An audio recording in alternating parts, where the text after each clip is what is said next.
Thanks, Hannah. The first line of the speech says it's a pleasure to be here today. Well, it was a pleasure to be here this morning, but there's a few more empty seats, so perhaps maybe people realised what they were letting themselves in for after lunch. I'm not a natural public speaker. Running a one-man milking parlour or driving a tractor is not great preparation for public speaking, but I shall do what I can. I'm pleased to have the invitation to come here today because this is an important event. I was supposed to be in Northern Ireland with other ministers from around the British Isles, but I'm going to do that online first thing tomorrow morning, and because I wanted to be here, because occasions like this that bring us together are valuable. And in my short presentation, I'm going to try and touch on some of our mutual challenges. That's what the ones we have now and into the future, and discuss potential examples of how we can work together. And many of you may well know that I do try to use those two words, working together, in just about every speech I make when I do make speeches in the Assembly. Some of these challenges can be considered future works, and many are not necessarily of our making. But as an industry and as a government that I now represent, we must address them. As Minister for the Environment, I tried to bring a practical and political support to the table. My back history, many of you will know, but it affords me an understanding of the industry. And as many of you will also be aware, I'm not new to the game, whether it's in the field or in the States Chamber. And I'm always conscious that listening and discussing are important tools. One of the most important phrases I learned was, you never learn anything while you're speaking. And quite often I sit back and listen a lot and contribute very little. But that doesn't mean to say I'm not engaged. I'd like at this point, right early doors, to say that I think that applies to my fellow minister in front of me here, Deputy Morell, and Kirsten and I work together a lot on many and varied issues. We respect each other and we advocate for both environmental and economic aspects of the industry. One of those examples that I might talk about are two of them, Rural Forum and the Action for Cleaner Water Group. Certainly the Rural Forum was created through the economy framework, which Kirsten fronts up. We meet quarterly to liaise and discuss topical and challenging rural issues such as the living wage, which is something we are really trying to help you with moving forward, food resilience, and the new rural payment scheme. And this forum is also now, as we evolve through political change, it allows those of us who are responsible for the upkeep of the countryside to make decisions and recommendations for the benefit of everybody. I just want to take a short moment to talk about taking matters forward with Kirsten, Council and Ministers, and the wider States Assembly. It's been a long time since agriculture had as much political support as it has at the moment, and indeed, as has been mentioned this morning, public support too, and I think we've seen that through the Assembly. I was very pleased to have a good vote when we came to supporting the proposal to get the extra money for the industry last year, and the recapitalisation of the Agricultural Loans Fund was particularly important to me. These matters and schemes truly underline the public opinion that I think we have out there in the industry at the moment. I personally have benefited in my career from the Agricultural Loan Scheme, but I have to say, I'm sure Kirsten will agree, it's been disappointing that it was this event last year where the vote in the States had just taken place and it's taken this long to get to a point where we are actually seeing some money going out of the door. But at least we're there now, and people can look to that fund as we move forward. And I know Kirsten and I will press for more capitalisation to be put in there as the monies start to get used up. In order to consider the future, we've got to reflect on the past, and for a long time now we've lagged behind other jurisdictions in regard to financial support for our farmers. I always believed that the Common Agricultural Policy in the EU just couldn't survive, it was unsustainable, and it would collapse before our system did in Jersey. But the Common Agricultural Policy has provided large subsidies for our competition, and it's set to increase further. As an example, you look at the cost per head that Jersey spent on agriculture last year was £32. This compares to £55 in the UK and a whacking £118 in the European Union. On top of that, farming costs have increased.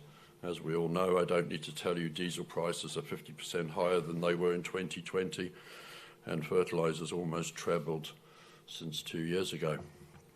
So looking at our industry, there are plenty of issues that we need to review and find a way to overcome. To name a few, those increasing demands for housing, the living wage, reduced availability of pesticides to control diseases, increased cost of labour and the cost of agri-chemicals, climate change, and the increasing environmental standard, and the list just goes on and on. I believe in order to tackle these issues, a closer dialogue is required, even closer than we have now, a sharing of efficiencies and an approach of best practice amongst all of us who are affected. From myself, you can expect continued political support, a finger on the pulse when it comes to those discussions around the table that are relevant to your industry. And I will continue to take sound advice from my officers, but more importantly, I hope you will all continue to contact me with your views, with your opinions, and your challenges that you need help with. I would say again that I think public support at the moment is strong, but we need innovation, we need strong marketing. We've heard about that this morning. That's really fantastic news. And we need to keep exploring. I've mentioned Kirsten, and I'd like to pay my own tribute to John and Catherine in the Economic Department, Willie and my team at Environment too. We're all working together to try to make things better. So what I will say is that good environmental stewardship is increasing, and it needs to be recognised by government and by the public. Much of this is driven by tighter standards and supermarket demands, and that's evidenced by sustainable agricultural practices that we've heard about this morning. Moving forward, there's going to be some changes to practices that are going to come as real challenges to us. And let's be honest, none of us really enjoy change very much. But in this regard, I hope that I can help where I can. And by discussing and assessing the rural payment scheme, we're going to continue to modify it so that the benefits can reach the places they're really needed. The scheme that John has come up with is a versatile tool and can be adapted year to year as we see different challenges emerging. Under my political oversight, there are two government parts, two government directorates, if you like. One is the regulation and one is the Natural Environment Advisory Board. Now, I know that if you have somebody coming up your drive, you're probably going to want the advisor rather than the regulator, but those are the bits that I have to look after. Natural environment is a centre of scientific excellence and advice to the industry, and the regulators are there to ensure that we keep a level playing field for everybody. And I would really ask you to make the best use of the advice that you can from the department, and it still covers all the areas of the industry needs. Officers are here and they're only too willing to help where they can. Lastly, if you in the industry manage large areas of land and are well placed to make that difference on the condition and functioning of our environment and our countryside. As I mentioned previously, I just want to touch on and make tribute to the close cooperation and open discussion that we had in the Action for Cleaner Water group. I was involved with it back when it started 10 years ago.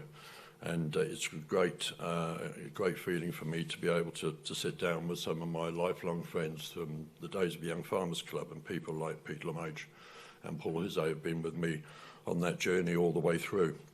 The approach of the group has been revised recently to enable more targeted discussions on key issues, but this is done in a pragmatic way with the full engagement of the industry.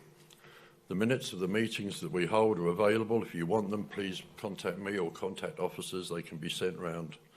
And you might like to know that more recently we've been talking about pesticide detection in streams and groundwater, with the largest number of detections this year being metrobruron, and the number of detections of glyphosate are now decreasing, which is great news.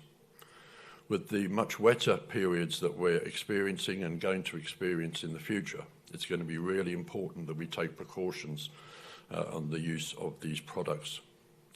Blight control is another topic that will require continued discussion, especially given the deadline for the sale of mancozeb, which is finishing this month, and we've now got 12 months before that chemical has to be used. Further items that we've discussed on the Action for Cleaner Water group include the control of PCN and the rotation to look after the long-term health of our soils and products, anaerobic digestion, plants for slurry. I'll touch on that a little bit in the future, if I may. We've spoken about the supply of organic waste from La Collette, and especially in regard to smallholders and how they can access it. And lastly, how we might use technology, and specifically drones in the future, to help farm efficiency. To go into what these approaches can achieve, we have to look at reduction in nitrates and in our streams and groundwater. I was hoping that we were going to have a slide there. There it is. Okay, historically, we're top of the list. Not that something to be proud of, but we held a record for the highest level of nitrates in water. And when I go back to my early days in farming, I can remember we all were guilty of throwing more fertiliser on a crop just to make sure it got through without having any stress. But the effect was that we put an awful lot of nitrates into our groundwater. So we held that record, and it wasn't one to be particularly proud of. But as you can see from the graph, the average now is well below the EU and local drinking water limit. The reasons for the lower nitrates is not small particles of the farmers, RB209, and the increased use of fertiliser placement. And I agree, there are other factors that to do with nitrates in water, boreholes and other factors, but we were the people that were responsible for that. But equally, I say, and it's the farmers that have done the work, it's the farmers that are responsible for bringing those levels down to such a good place. The number of detections for pesticides generally have also remained remarkably stable over the last few years, and when this is influenced by the water, with the sudden downpours, we're going to have to be particularly mindful of the future to keep an eye on the weather. I just want to talk very, very briefly about the pesticide amnesty. It's open now. It's open till the 29th of November, and I would urge anybody who's got chemicals that they need to get rid of to make use of that. So far, we've had 41 kilos and nearly 70 litres of unused and not wanted pesticides brought into us, so that's good. But if you do want to get rid of them, they do need to be disposed of properly, so please phone up and ask. I wanted to touch briefly on animal health and welfare, and Susanna is here today. Susanna Ramos, our vet. Wonderful to see you here, but Susanna and Rui and other members have joined the animal vet team at the department recently, and it's a breath of fresh air. We're making some real progress. And I'd like to talk a little bit about animal health, because that includes the island cattle testing program for bovine TB, for bovine leukosis and brucellosis. In regards to welfare, promoting high standards is an important part of our vet team's work, and they are, for example, currently working with the poultry industry, which I used to be involved in myself, finding out the better ways for the welfare at time of slaughter. So that's being worked on.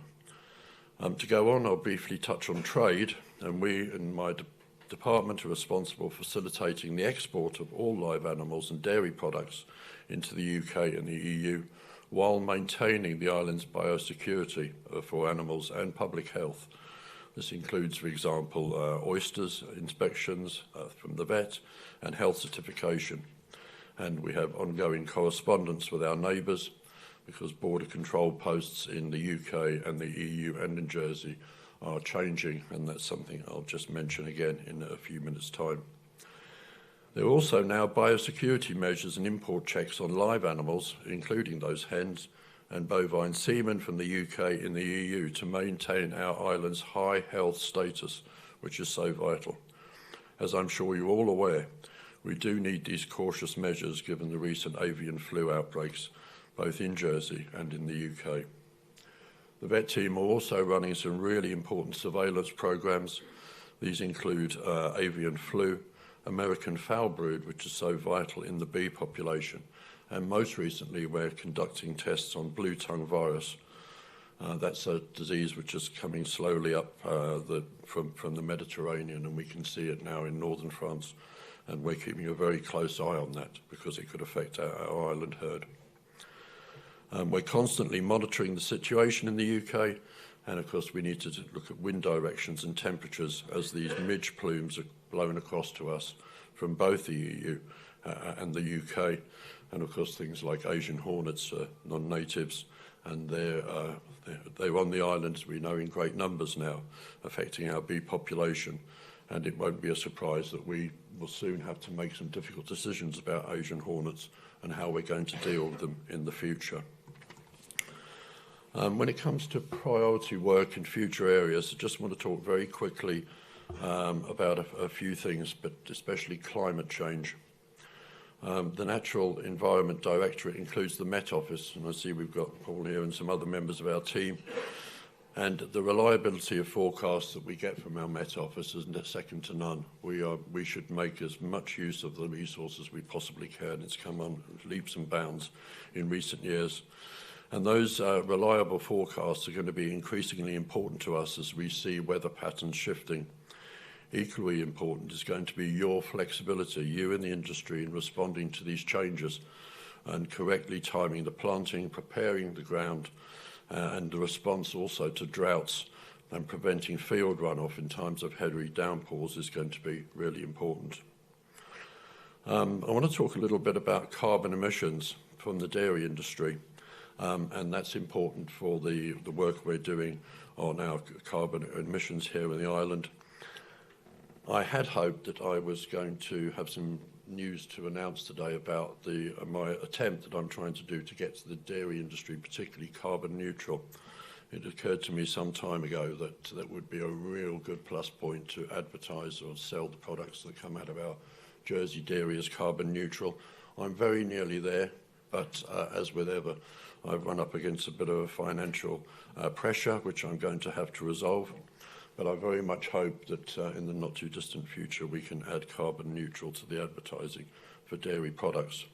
I'd also, when talking about carbon, just mention slurry, and I'm aware that this week I think is the closure of the season for spreading slurry, and I don't know why it hadn't occurred to me before, but I do have always felt that the close season was not necessary. So I won't be asking growers to stop spreading at the end of this week, and they can carry on in the immediate short term while I review that policy. I want to talk very quickly about Storm Ciarán. I don't need to tell the industry the mess that the island was in this time last year, but one of my other priorities since coming back into office has been trees, and we've got a tree framework that's being developed. It will be finished by the end of this year. To propose a long-term set of actions to improve the island's tree stock. Helia was very good this morning talking about how they're going to plant trees, but we at the department have put a group of people together that are going to come up with a new strategy for us, and that includes working with everybody in this room, Farmers Union, the RJA, the National Trust and the Trees for Life, and I very much look forward to more planting of trees and hedgerows into the future, and certainly the presentation we had this morning showed us the valuable work that can do. I would just mention quickly scoping for a biodiversity strategy, and as well as a climate emergency, I won't need to tell you that we have a biodiversity emergency on the island that we need to address, and we need to do that as part of our assurance to comply with international commitments. With climate change and the increasing demand for clean water, I personally have prioritised the delivery of an island water strategy in my term of office between now and 2026.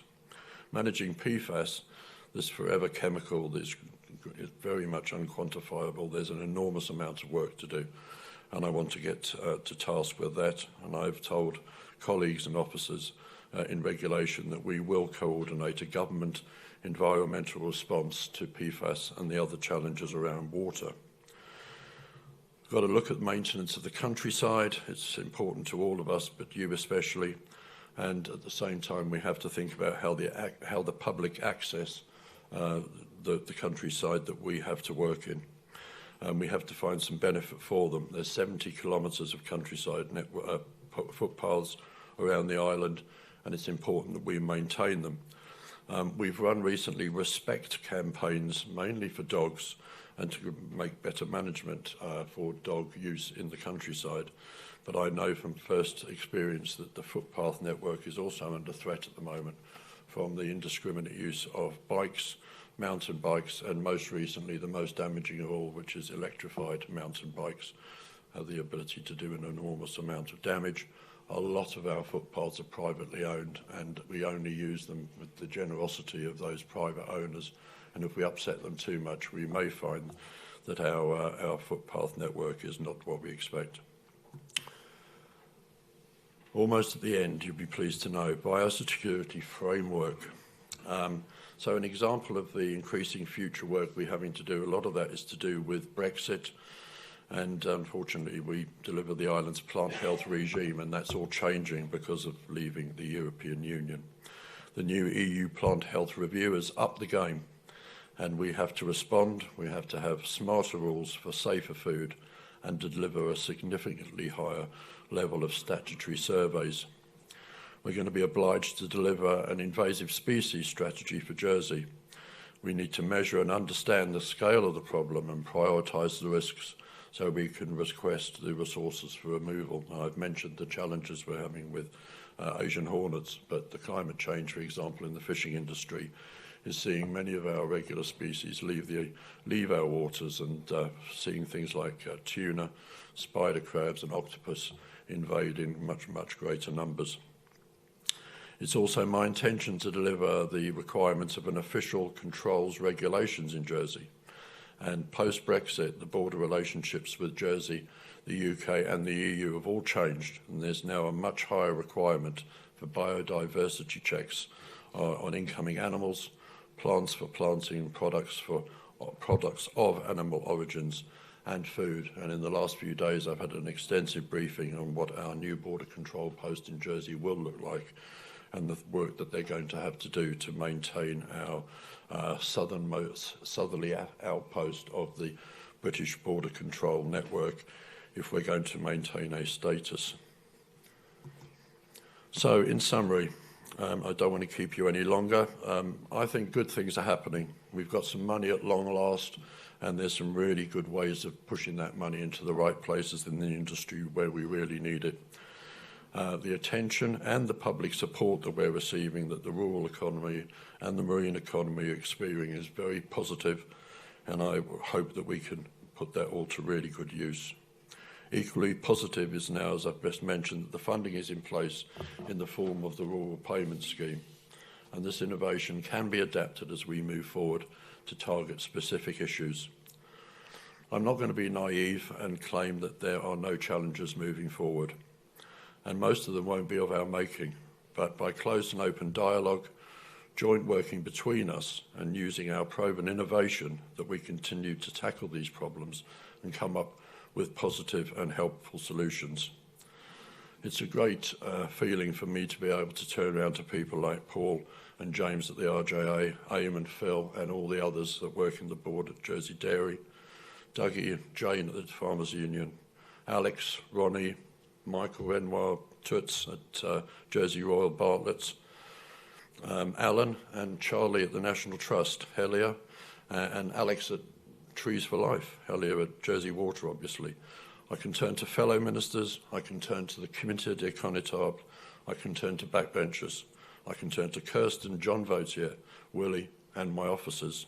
I hope I have a good working relationship with all of them, but most especially I hope I have a good working relationship with you, because I get back to the words I said at the beginning, by working together we make this better.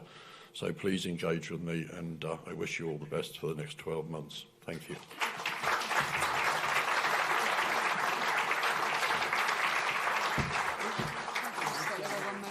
Okay. Thank you very much, Minister. That was great.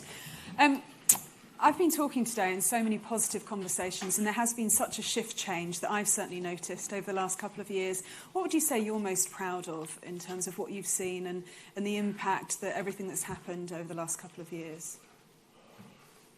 Well, I'm certainly proud that the States Assembly voted the money, because, I mean, let's be quite honest, if you I benefited from the agricultural loan scheme. That's probably one of the reasons I'm still here. I'm here now and not doing something else. But I know the monies that we now have available through the loan scheme, the monies that are going to come in through the rural support, particularly for projects.